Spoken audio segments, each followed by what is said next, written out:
Hi అండి, నమస్తే. Welcome back to cute jelly channel. ఈరోజు మనం చేయబోయేది మైసూర్ బోండా అండి. అది కూడా మైదా పిండి వాడకుండా కేవలం ఒక కప్పు బియ్యం పిండిని యూజ్ చేసి చాలా హెల్దీ వేలో అంతే క్రిస్పీనెస్తో అదే టేస్ట్తో వచ్చే విధంగా ఈరోజు మీకు చూపించబోతున్నాను. ఈ వీడియోని ఎక్కడ స్కిప్ చేయకుండా చూడండి. ఇప్పుడు మనం ప్రాసెస్ అనేది స్టార్ట్ చేద్దాం. ఈ విధంగా ఒక మిక్సింగ్ బౌల్ తీసుకున్నాను. ఇందులోకి నేనైతే 1 కప్ వచ్చేసి పొడి బియ్యం పిండిని తీసుకుంటున్నాను. పొడి బియ్యం పిండి యాడ్ చేసిన తర్వాత 1/2 కప్ వచ్చేసి గోధుమ పిండి యాడ్ చేస్తున్నాను నేను.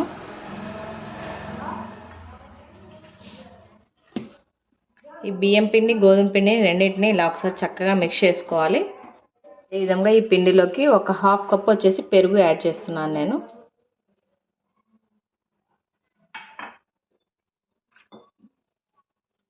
పెరుగు యాడ్ చేసి ఈ పిండిని చక్కగా ఇలా మిక్స్ చేసుకోవాలి.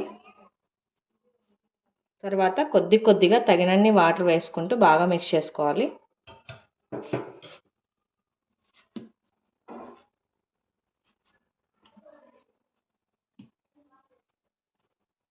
చూడండి, పిండి అనేది మనకు ఈ కన్సిస్టెన్సీలో ఉండాలి. ఇలా పల్చగా కాకుండా గట్టిగా కాకుండా మీడియం కన్సిస్టెన్సీలో ఉండేలాగా మిక్స్ చేసుకున్నాను నేనైతే.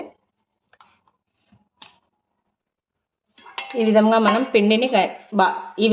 పిండిని మిక్స్ చేసుకున్న తర్వాత ఒక ప్లేట్ క్లోజ్ చేసుకొని ఒక 15 to 20 మినిట్స్ అనేది పిండిని నానబెట్టుకోవాలి మనం. అప్పుడే మనకి చక్కగా పొంగుతూ క్రిస్పీగా వస్తాయి. ఒక 15 మినిట్స్ తర్వాత మనకి పిండి అయితే చక్కగా నానిపోయింది. ఇప్పుడు ఇందులోకి మనం రుచికి సరిపడా ఉప్పు అనేది యాడ్ చేసుకోవాలి.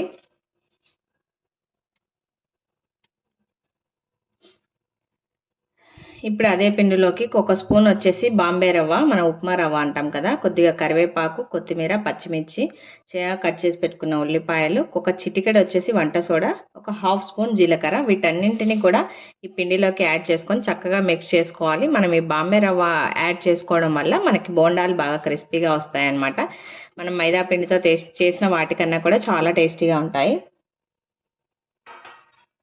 ఈలోపు నేనైతే డీప్ ఫ్రైకి సరిపడా ఆయిల్ పెట్టేశాను. ఈ ఆనియన్స్ ఇవన్నీ యాడ్ చేసి మనం చక్కగా మిక్స్ చేసుకోవాలి పిండిని.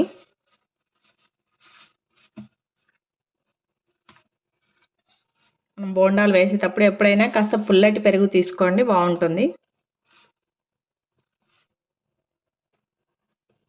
ఈ విధంగా పిండిని చక్కగా మిక్స్ చేసి పక్కన పెట్టుకోవాలి. ఇప్పుడు ఆయిల్ చెక్ చేసుకుందాం మనం.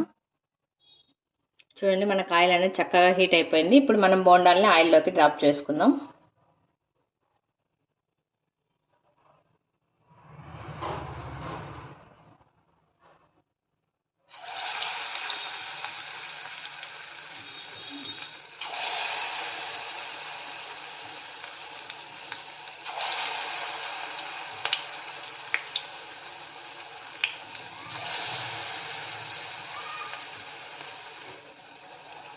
ఈ విధంగా చక్కగా ఒక సైడ్ ఫ్రై అయిన తర్వాత ఇంకో సైడ్ టర్న్ చేసుకోవాలి మనం.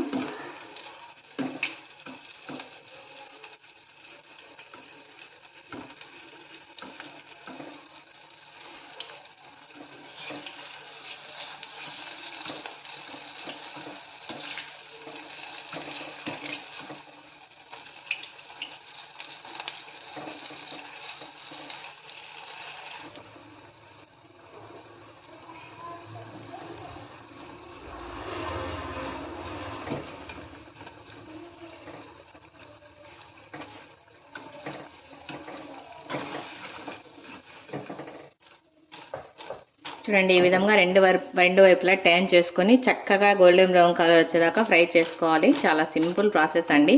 చాలా హెల్దీ వే కూడా. మనం మైదా పిండి వాడకుండా ఇలా చేసుకున్నట్లయితే చాలా హెల్దీగా తినొచ్చు అనమాట. చాలా సింపుల్ ప్రాసెస్. తప్పకుండా అందరూ ట్రై చేయండి.